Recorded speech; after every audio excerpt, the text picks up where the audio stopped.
করা আমার জন্য সম্ভব ছিল, কিন্তু আমরা প্রমাণ করেছি আমরা গতির জন্য নয়, আমরা দিনের খেদমতের জন্য গিয়েছিলাম, প্রয়োজনে হলে আরো শতবার দেখে আমরা করছি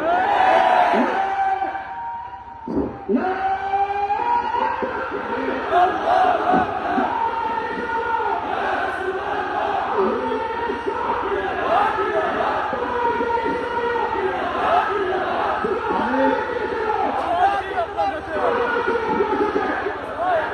আমি অত্যন্ত সম্মানের সাথে সকল সংসদ সদস্য পদপ্রার্থীদেরকে বলেছি যে আপনারা যে অঞ্চলে বুথ করতেছেন, আপনারা হয়তো পাস করবেন না, ফেল করবেন, আপনারা চলে যাবেন আপনাদের রাজপ্রাসাদে, কিন্তু এখানে আমার সংগঠনের শত শত প্রতিষ্ঠান আছে, মসজিদ আছে, ইমাম আছেন, মুবাল্লিগ আছেন, তালামিজ আছেন, আলিসা আছেন।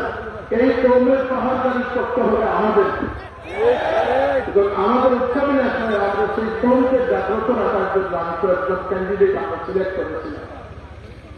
অনিবার্য কারণে সকলেই কয়েকজনকে আমরা বাদও দিয়েছি। আবার কিছু অনুরোধ আসতেছে আমার কাছে যে আমরা নাকি বিভিন্ন দলের প্রতিবন্ধকতা সৃষ্টি করছি।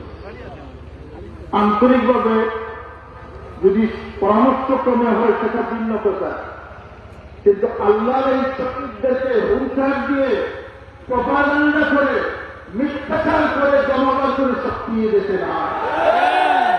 কারণ এই দেশ আউলিয়া কেরামের দেশ, এই দেশ ইন্নাল আরদা ইয়ারিসুহা ইবাদুস সালিহুন, এই দেশের কর্তৃত্ব আল্লাহ আপনাদেরকে দেন নাই, দিনদার পরেশগারদের হাতে দিয়েছে।